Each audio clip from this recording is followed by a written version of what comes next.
mahabbah, kecintaan kita kepada Rasulullah SAW, dan kita akan menjadi umat yang senantiasa dicintai oleh beliau. Bapak Ibu hadirin yang dimuliakan Allah, malam ini kita membacakan ayat perintah Allah untuk berpikir, untuk merenung, ayat yang senantiasa disampaikan oleh para guru-guru kita. Karena berpikir ini perintah Allah. Marah Allah kalau kita tidak berpikir. Afala ta'qilun? Apakah kalian tidak berpikir, kata Allah? Dan disediakan neraka sa'ir namanya, neraka sa'ir. Itu juga untuk orang yang tak berpikir. Lau kunna nasma'u aw na'qilu ma kunna fi ashabis sa'ir. Jadi penduduk neraka menyesal sejadi-jadinya. Apa sesalnya? Lau kunna nasma'u aw na'qilu ma kunna fi ashabis sa'ir. Andai dahulu di dunia, penyesalannya yang tak ada untungnya lagi. Artinya kalau mau menyesal sekarang, penduduk neraka nyesal sudah tak ada untungnya lagi. Lau kunna nasma'u, andai dahulu di dunia kami mau mendengar pesan-pesan agama ini diikuti, au na'qilu, atau memikirkannya, mendengar atau mau memikirkannya. Apalagi kedua-duanya. Setelah dia dengar, dia pikirkan, dia renungkan. Ma kunna fi ashabis sa'ir, pastilah hari ini kita tidak berada di neraka sa'ir ini. Itu orang yang tidak mau berpikir. Oleh karena itu, kaji kita malam ini tentang Allah perintahkan kita berpikir, bermuhasabah, merenung, apalagi kita baru berada di awal tahun baru sesuai kalender Hijriah. Ya ayyuhalladzina amanu taqullah, hai orang-orang yang beriman, ittaqullah wal tanzur nafsum ma qaddamat liqad. Hendaklah setiap diri, kata Allah. Pesannya setiap diri ini. Di mana tahu setiap diri? Kalimatnya nafsun, seorang diri. Nafsani, dua orang manusia, diri. Anfus, banyak. Jadi Allah tak gunakan anfus, tapi nafsun, pribadi-pribadi. Wal tanzur nafsum ma qaddamat liqad. Hendaklah setiap diri menengok dengan pikiran yang mendalam, merenungkan, memikirkan apa? Ma qaddamat liqad, persiapan apa, bekal apa yang sudah dia siapkan untuk menghadapi hari ini. Itu yang Allah perintahkan kita berpikir. Oh, saya mau memikirkan kebun saya, boleh. Mau memikirkan kuliah anak saya, boleh. Tapi jangan kalah untuk memikirkan umur saya sudah sekian, kawan-kawan saya SD dulu sudah banyak yang meninggal. Allah beri saya kesempatan beramal. Akan kita berpikir ke sana.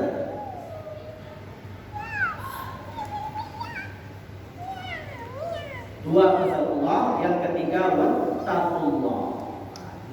Ittaqullah dua kali dalam kalimat ini. Jadi Allah perintahkan kita bermuhasabah, introspeksi diri, memikirkan, merenungkan.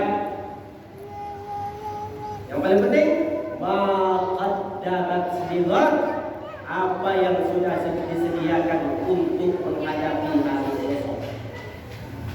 Apa hari esok? Akhirat. Tidak ada khilaf di antara ulama tafsir. Tak ada. Oh, hari esok mungkin Selasa itu tidak ada. Jumat maksudnya tidak ada. Tapi hari esok dalam Al-Quran ini maksudnya adalah hari akhirat.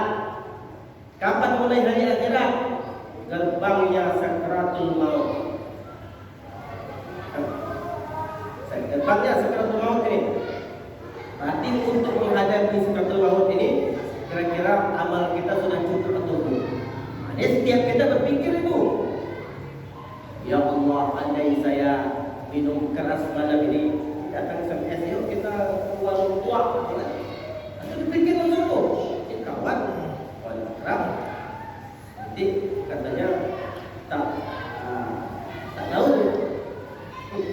Tapi dia pikir, andai dicabut nyawa saya malam ini, tak tahu. Kalau dia mau berpikir tak jadi itu. Dia pikirkan itu.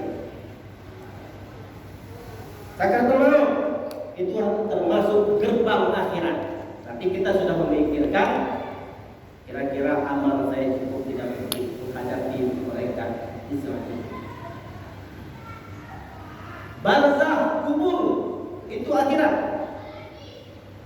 Barzakh sudah masuk dia alam akhirat. Tapi karena belum kiamat, namanya barzakh di antara dunia dan akhirat, maka tempatnya barzakh. Barzakhun la yabghiyan. Di antara dua laut itu kata Allah, saya beri penghalang, tidak bisa tembus air yang satu dengan air yang lain walaupun dia sama-sama mengalir. Dan laut satu warnanya coklat, satu warnanya biru, lautnya sama, airnya beda. Kata Allah, bainahuma barzakhun, barzakh.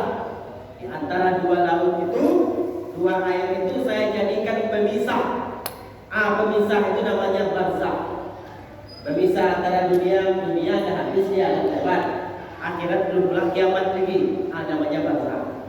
Alam kubur itu barzakh. Itu kan luar biasa juga.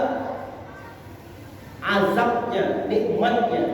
Jadi kita berpikir, ya Allah, sudah siap atau belum saya menghadapi barzakh ini, ya Allah. Padang mahsyar, itu akhirat sesungguhnya. Pertanggungjawaban amal. Siratal mustaqim, penentu. Jadi mulai dari sakratul maut, persiapan kita pikirkan. Cukup atau belum? Banyak atau belum? Siap atau belum? Karena mati ini tak pernah menunggu siap atau tidaknya kita. Tapi kita berarti harus siap dan harus memperbanyak amalan, ketaatan, keikhlasan setiap hari. Hadirin yang dimuliakan Allah, wal tanzur nafsum ma qaddamat lighad, hendaklah setiap diri, pesan Allah, setiap diri memikirkan, merenungkan, muhasabah, introspeksi diri, ma qaddamat lighad, kira-kira persiapannya untuk menuju akhirat, alam akhirat sudah dia sediakan atau belum. Dalam ayat lain Allah katakan, wa mal hayatud dunya illa la'ibun wa lahun. Ketahuilah, kata Allah, sesungguhnya kehidupan di dunia itu hanyalah permainan dan sedang gurau. Apa pesan Allah dalam ini? Berarti jangan kalian terlena, jangan kalian serius-serius betul, kalah memikirkan akhirat. permainan dan sedang gurau. Sukses kita di dunia ini belum pasti kita sukses di akhirat. Tidak sukses kita di dunia ini, standar kitanya belum pula tentu tidak sukses di akhirat. Ya, dunia lalui, ikuti.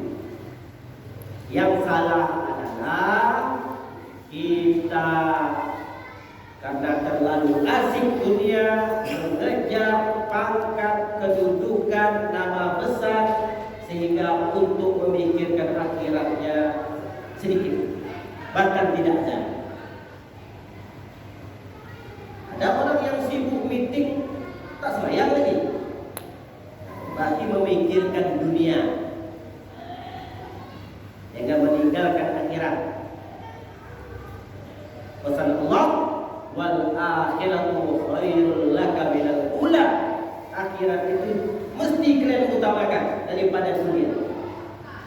Kita kadang terbalik. Maka Allah pesankan jangan serius betul, jangan asik betul, jangan terlena. Sesungguhnya kehidupan dunia adalah lahibun walahun, hanyalah permainan dan sedang gurau. Gagal kalian. Kita berusaha taat kepada Allah ini, gagal apa yang kita cita-citakan di dunia ini. Jangan sedih, jangan terlampau sedih, karena di akhirat bisa jadi dia jadi pemenangnya. Lalu sukses kita sesukses-suksesnya, jangan pula gembira segembira-gembiranya, karena penentunya nanti di akhirat. Itu pesan Allah kepada kita melalui Al-Quran, melalui pedoman hidup. Kalau kita pikirkan, kalau kita ikuti, dipastikan kita akan mendapatkan Allah di dunia. Sekarang ini justru pesan Allah yang terang-terangan itu dilanggar oleh banyak manusia. Judi online, pesan Allah itu online tak online, yang judi ini dalam Quran ada disebutkan innamal khamru, jelas disebutkan innamal khamru, sesungguhnya khamar. Dulu namanya khamar, sekarang banyak macam.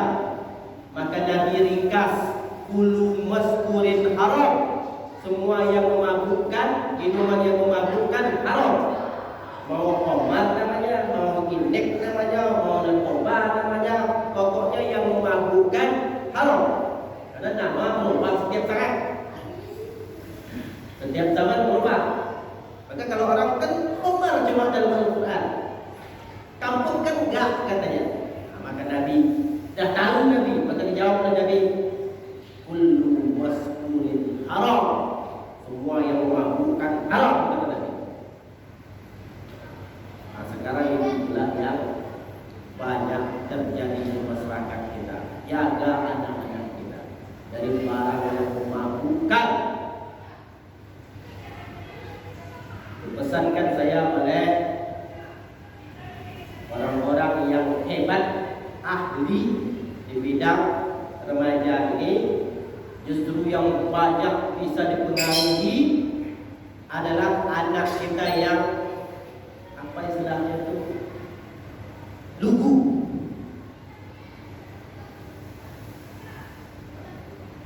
Kita puji-puji itu bagus anak saya dalam kamar terus, tak mau kemana-mana. Justru itu paling cepat dipengaruhi, mudah. Jadi kita artinya kita baca-baca juga, kita tanya juga, anak saya sifatnya ini bagaimana ini, tanya kepada fas'alu ahla zikri. Di antara kawan kita ada psikolog namanya, ada ahli ini, ahli itu. Kita tanya agar kita paham karakter anak kita. Kita bentengin minimal anak kita, keluarga kita, dari hal-hal yang pertama tadi itu. Innamal khamru, terang-terangan Allah sampaikan, terang-terangan pula orang melakukan. Sesungguhnya yang memabukkan wal azlam wal maisir, perjudian. Kan jelas-jelas Allah katakan maisir, perjudian. Orang judi apapun bentuknya, pertaruhan. Nonton bola dia, kalau menang ini bayar 5 juta. Judi yang begitu. Asal ada kesal kena materi, itu judi namanya. Kadang tak materi. Siapa kalah, tokok kepalanya 5 kali. Itu judi namanya, unsur judi. Tahu cangkung kelawanya kan? Itu masuk unsur judi. Karena mengandung kesal dia. Perlombaan uang set itu termasuk judi dia. Dia tak judi bagaimana? Ada sponsornya. Atau main futsal bayar sama-sama. Baik kalah baik menang bayar. Baru. Atau perlombaan sponsornya ini, namanya kalian. Tanggung sama-sama atau ada yang menanggungnya, itu baru insyaallah selamat dalam perjudian. Itu kita hindari. Ada pesan Allah. Apalagi lah sekarang judi online, sebanyak-banyaknya. Mulai dari orang awam sampai orang yang non awam masuk. Kejut kita anggota DPR sibuk judi online, bukan orang bodoh, bukan orang awam. Itu pengaruh yang sangat besar. Oh itu kan dia kenal tak tahu. Itu DPR apa tak tahu lagi. Pekerja BUMN, pekerja bank, itu kuatnya pengaruh. Maka bentengnya sama iman saja, iman saja bentengnya. Baik dia awam maupun tak awam, bentengnya iman. Profesor pun kalau tak ada bentengnya iman, habis. Iman bentengnya, kita perkuat iman takut kepada Allah. Apa yang disampaikan Allah dalam Quran ikut, walaupun tak sesuai selera kita, tak sesuai logika kita. Karena yang membuat otak kita ini Allah, terbatas dia. Kita pula mengatakan Allah salah, kan tidak. Jadi untuk selamat bagaimana? Apa atakumur rasul wa khusuhu, kata Allah. Apa yang disampaikan oleh Allah dan Rasulnya, ambil, terima. Maka sahabat dulu kan tak banyak tanya, dia banyak beramal. Kira-kira tak perlu bertele-tele, tak dia tanya. Tapi begitu perlu penjelasan, dia tanya.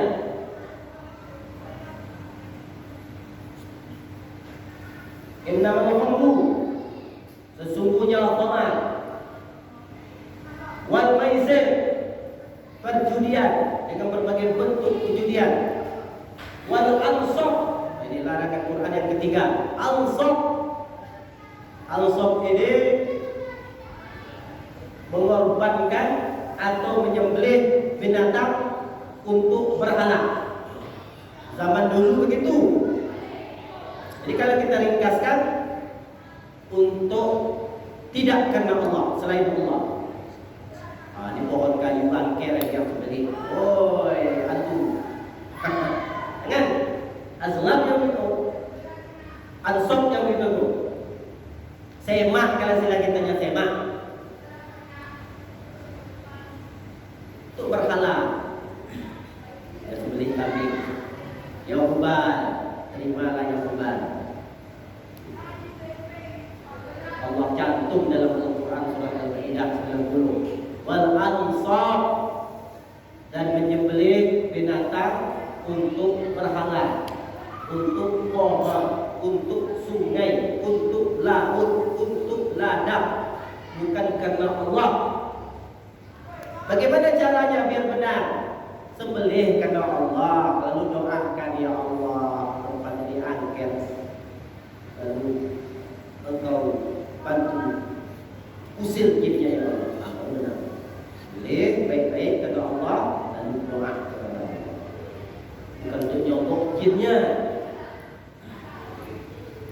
Kenapa? Karena akidah. Kita lebih membesarkan hantu, patung daripada Allah. Hanya akidah nih. Akidah ini yang paling marah Allah Subhanahu wa taala. Kenapa? Karena syirik. Melebihkan pula lagi patung daripada Allah. Itu menyebabkan Allah marah. Syirik. Namanya al-saf. Khamar, maisir, al-saf. Yang keempat apa? Wal azlam. Azlam ini mengundi nasib. Mengundi nasib ini kalau zaman dahulu kan begitu. Di mana dia lempar, kalau tepat itu berarti nasib saya begini nih. Allah tak mau. Maka dicantumkan dalam Al-Quran wal azlam, mengundi nasib dengan anak panah, dengan semacamnya. Kata Allah apa? Rijsun, itu tuh najis. Rijsun min amal syaitan, dan itu adalah perbuatan-perbuatan syaitan. Fajtanibu, jauhi. Kan tak sedikit banyaknya rumah tangga rusak, ada judi online, ada khamar, ada pinjaman online. Setan inginnya begitu.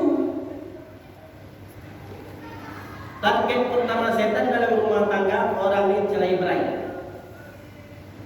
Kalau sudah cerai berai, anaknya tak fokus ngurus, jadi preman. Yang laki preman, perempuan preman. Berarti banyak nanti pelaku maksiat. Cuma kalau dihubungkan oleh setan, ini gagal, maka dibuatlah asuhan untuk judi online. Asik dengan judi online, harusnya duit ini cukup, jadi tak cukup, mengamuk istrinya. Lama-lama letak rumah tangga. Kan terwujudnya cita-cita besar setan. Maka Allah katakan rijsun, omar tadi itu begitu diminum rusak akal. Kalau akal sudah rusak lagi, tak tahu lagi mana kawan, mana lawan, mana hormat dengan ayah, mana hormat dengan ini. Langgar semuanya. Setan inginnya itu. Maka Allah katakan min amal syaitan fajtanibuhu, jauhi, kata Allah. Jauhi. Itu yang kita renungkan Bapak Ibu. Artinya penyakit yang Allah sebutkan dalam Al-Quran ini, itu sekarang yang sedang berada di tengah-tengah kita, di tengah-tengah keluarga kita. Cepat kita berhenti. Bagi yang sudah terlanjur berhenti. Kalau tidak, itu akan menimbulkan kerusakan yang lebih banyak lagi, kerusakan yang lebih besar lagi. Itu termasuk yang dipikirkan. Kalau itu tak dipikirkan, berarti tempatnya neraka sa'ir. Lau kunna nasma'u aw na'qilu ma kunna fi ashabis sa'ir. Kalau empat tadi dilakukan, maka datang pula 4 penyakit yang dihindari oleh orang-orang beriman. Apa penyakit yang 4 ini? Justru Nabi berdoa agar terhindar dari 4 penyakit ini. Para sahabat diajarkan berdoa agar terhindar dari 4 penyakit ini. Allahumma inni a'udzubika minal hammi wal hazan.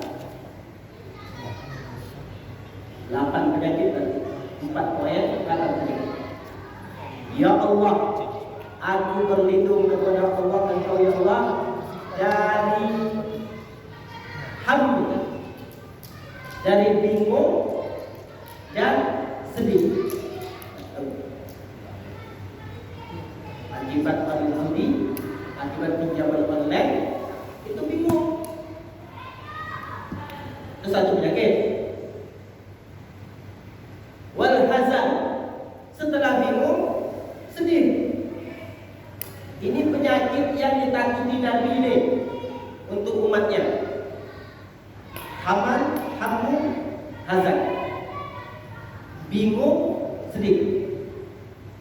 Kalau orang sudah minum khamar dan lain sebagainya, tak bagus lagi berpikir. Al-hammu wal hazan. Kalau dua ini terjadi, ya bagaimana akibatnya? Senantiasa bersedih karena istrinya marah-marah, atau suaminya marah-marah, atau tak atur rumah tangganya, duit sudah tak stabil lagi, datang rasa bingung, kemudian bawaannya sedih. Masuk penyakit ke 3 dan 4. Wa na'udzuka minal ajzi wal kasal. Aku berlindung kepada Engkau ya Allah, kata Nabi Muhammad, minal ajzi wal kasal, dari lemah dan malas. Kalau sudah sedih kan tak semangat, timbullah wayo, tak semangat. Itu pantang-pantang Nabi itu. Disuruh Nabi berdoa, berlindung kepada Engkau ya Allah, katanya. Setelah bingung, sedih, bawaan selanjutnya, ada makan kinetoi, jadi umat tak semangat. Yang keempat apa? Wal kasal, malas. Kalau sudah bawaannya lemah, kinetoi, tak semangat, yang dipastikan selanjutnya apa? Kasal, sifat malas. Pantang-pantang Nabi itu, bahkan Nabi berdoa agar tak mudah. Wal kasal, itu yang keempat. Pertama tadi sedih, bingung. Setelah bingung sedih, setelah sedih lemah, bawaannya semangat. Setelah itu akan timbul namanya malas. Siap itu apa lagi? Wa na'udzuka minal jubni wal bukhli. Siap itu tertutup, minder. Kan banyak pendorong minder lagi. Kalau udah malas, sudah ada yang punya lagi minder. Kemudian datang sifat bakhil,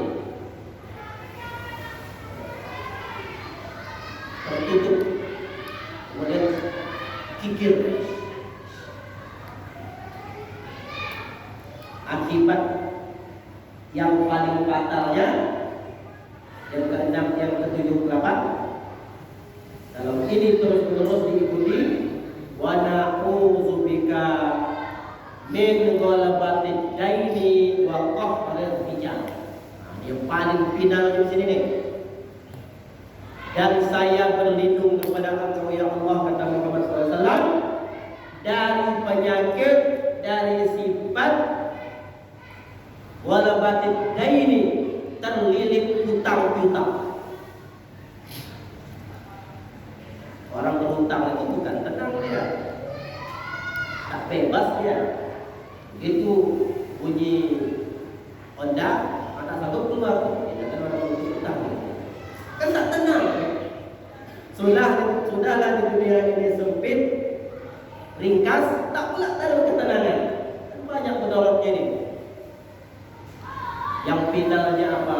Waqaf dan rijal, dia akan menjadi bulan-bulanan, diintimidasi, diremehkan.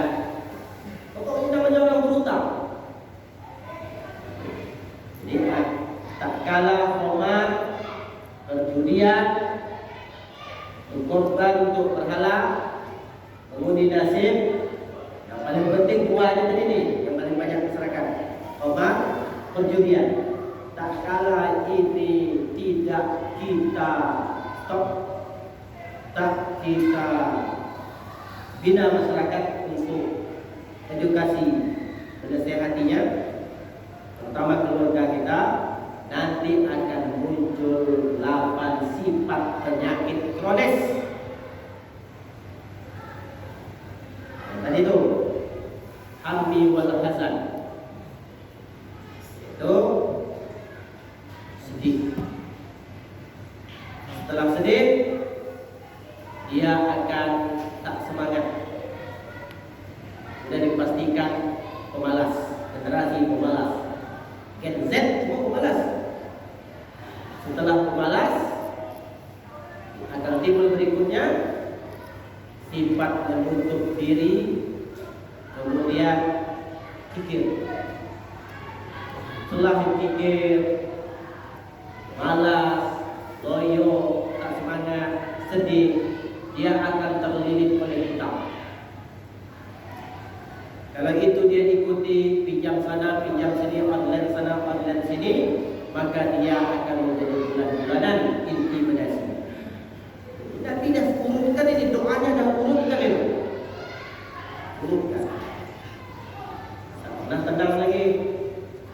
Selain tak tenang, penyakit terbesar adalah retak rumah tangga, cerai-berai. Fatalnya apa? Anak berantakan. Apa kata orang working home kata orang sekarang?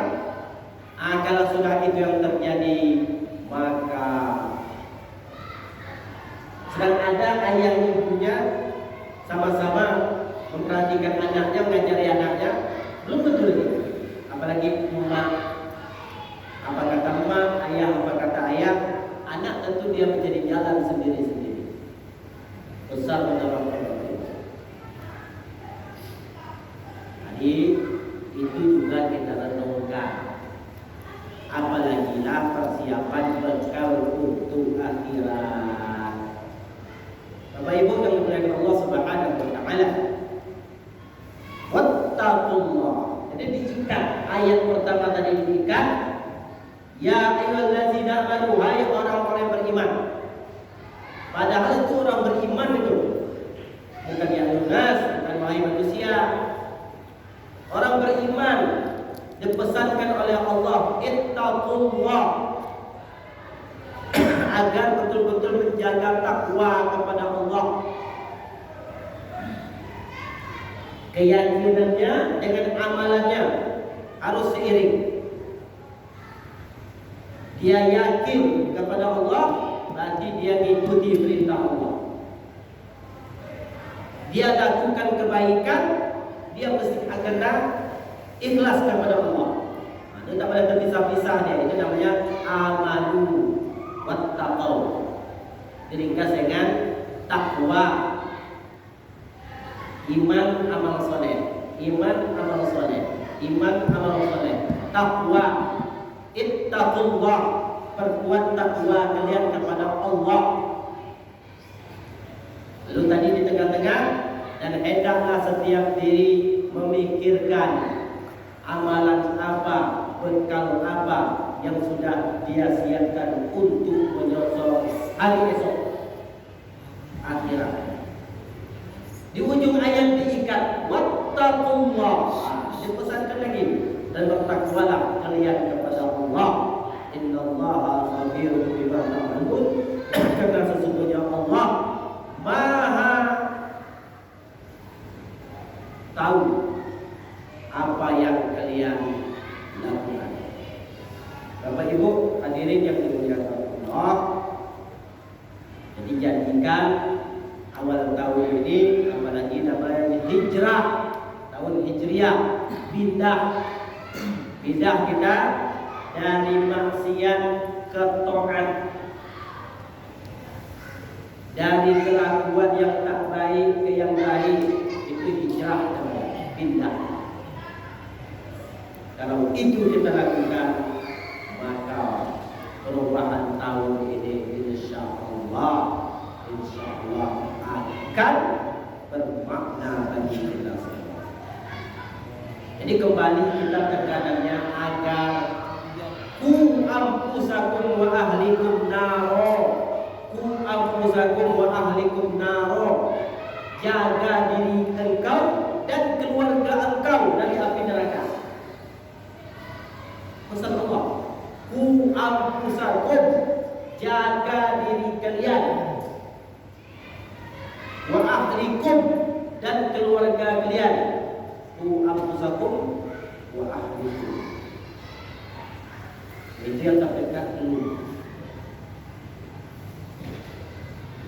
Karena kalau kita meninggalkan pembinaan keluarga, kita taat, tapi anak tak kita nasihati, tak kita didik, tak kita berikan pendidikan agamanya, kita tak akan amal.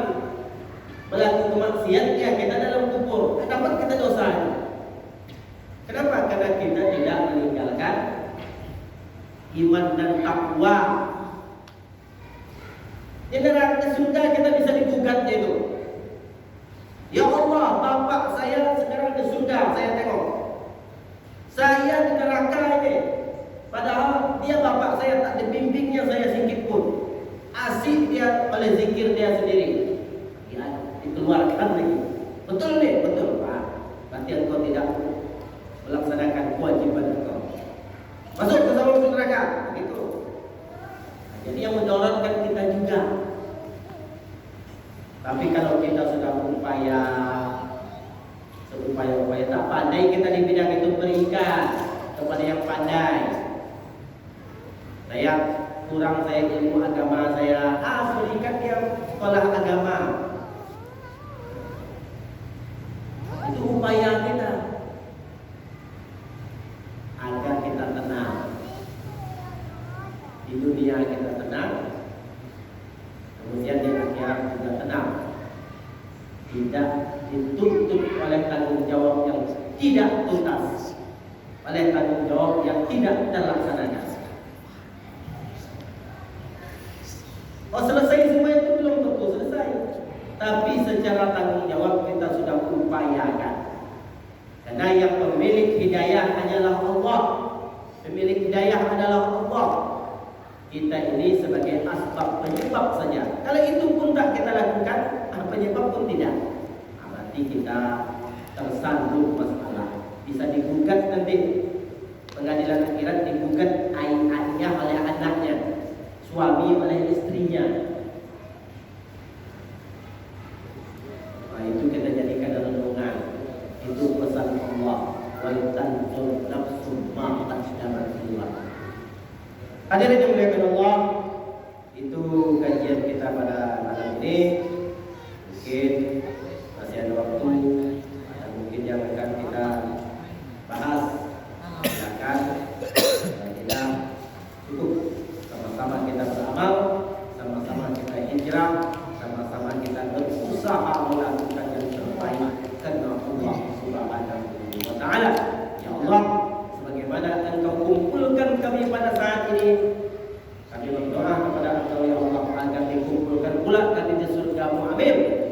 Ya Rabbal Alamin. Ya. Ya baik.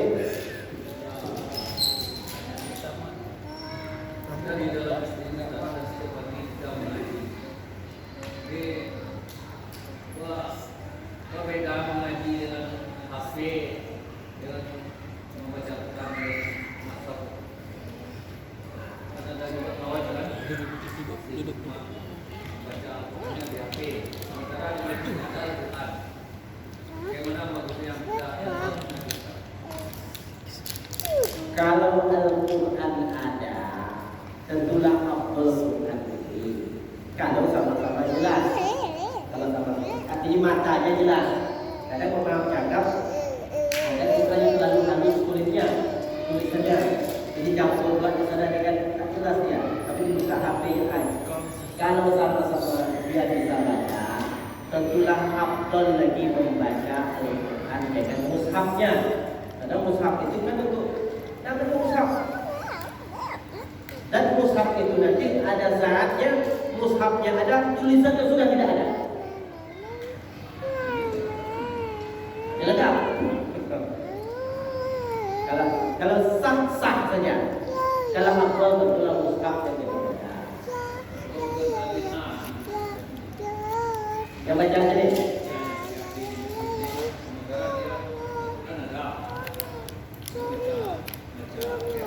Tapi karena zaman Nabi mushaf belum ada. Kan? Karena yang lebih aneh itu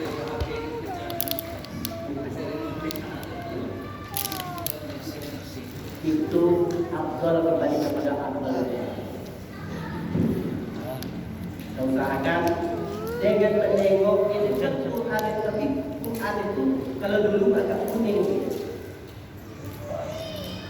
Orang dahulu matanya terjaga itu karena kuning itu kitab kuning namanya kan, kitab kuning.